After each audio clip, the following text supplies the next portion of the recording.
मेरा नाम खुर्रम निसार है और डिफेंस फेस 5 फायरिंग केस के मुताबिक मैं कुछ वजाहत देना चाहता हूँ जो कुछ मेरे साथ हुआ उस सिलसिले में। मेरे खिलाफ जिस तरह की वीडियोस चल रही है मीडिया में, मैं उसके हवाले से चंद बातों का बताना चाहता हूँ जो बहुत ज़रूरी है। पहली बात यह कि मेरा जो साला है उसको नहीं पता था कि बात इतनी बड़ी हुई है। उससे मैंने घर से अपना ट्रैवल डॉक्यूमेंट्स मंगवाए थे, जो कि एक आम सी बात हो सकती है। बंदा किसी को भी बोल सकता है कि मेरे घर से जाके ले आ, अगर कोई किसी का रिलेटिव्स है। तो उसको मैंने बोला था कि कोई बड़ी बात नहीं है, एक छोटी सी लड़ाई हुई है जिसकी वजह से मैं जल्दी जा रहा हूँ, जाना मुझे वैसे ही था।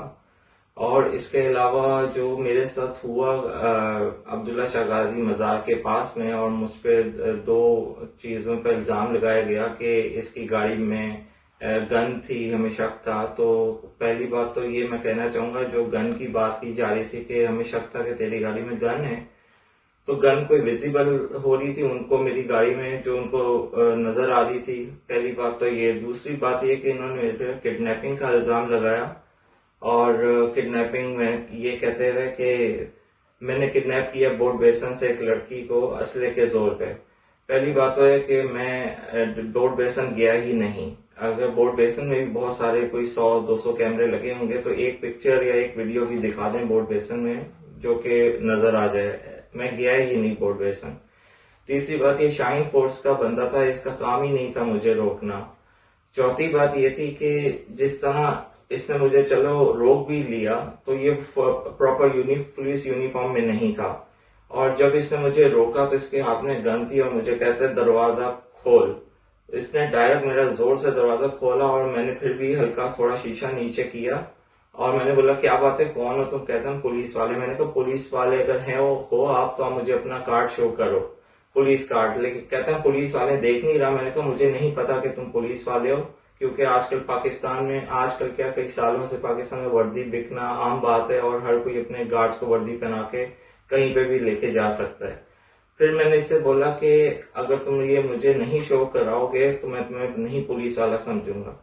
इसने मुझ पे डायरेक्ट शूट करने की मुझे उसी टाइम कोशिश की और मैंने हल्की सी गाड़ी भगा के चंद फासले पे गाड़ी रोक दी, क्योंकि मुझे मेरी अपनी गन जो थी गाड़ी में थी, जो लाइसेंस याफ्ता थी, मैंने उसको हाथ में पकड़ के गाड़ी के बाहर खड़ा हो गया।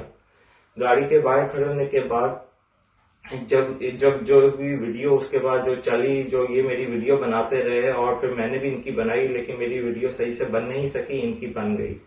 और जो वीडियो बनी और जो मीडिया में चलती रही, वो सारी बात का आपको पता है कि मैंने इनको बोला कि पुलिस मोबाइल बुला लो, थाने चलो, जिस थाने बोलोगे मैं अल्लाह की कसम जाऊंगा।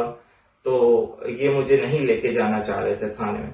फिर मेरी इनसे बात हुई थाने जाने की, और फिर जब ये थाने जाने पे हम राजी हो गए तो रास्ते में बीच सड़क पे ये बोलता है थाने नहीं जाना, कहीं और ले। मैंने कहा तुम्हारे से मेरी बात हुई थी थाने जाने के, वहां पे जाके कंफर्म हो जाएगा कि तुम वाकई पुलिस फोर्स में हो और मुझे कंफर्म हो जाएगा। लेकिन इसने मेरी बात नहीं मानी और जबरदस्ती मुझे दूसरे रास्ते ले गया।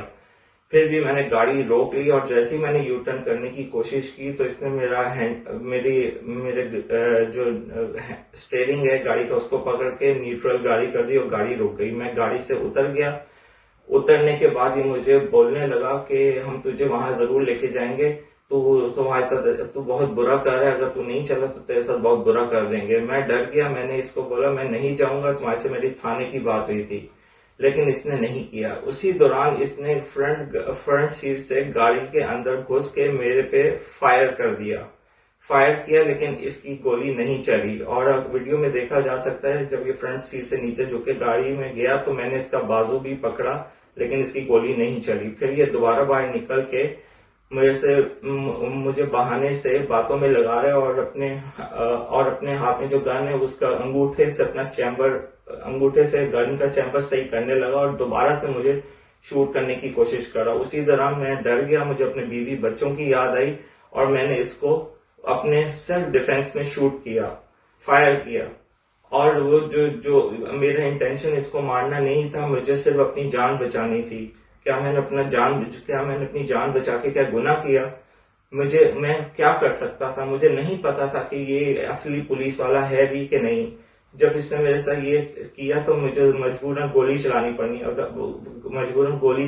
अगर मुझे इसको मारना ही होता तो मैं इसको शुरू में ही मार देता, लेकिन मैंने ऐसा नहीं कुछ भी किया, क्योंकि मुझे पता था कि ऐसा अगर मैं करूंगा तो मेरे ऊपर बात आएगी। क्योंकि बार बार शुरू में यही कह रहा था पुलिस वाले, मैंने कहा शायद हो भी सकता है क्योंकि जिस तरह की इनकी हरकतें थी कि शुरू में आते इन्होंने गाड़ी पे जोर से दरवाजा खोला और बगैर यूनिफॉर्म के तो मैं तो उसी टाइम यही समझा कि ये सिर्फ किडनैपर है और कुछ नहीं।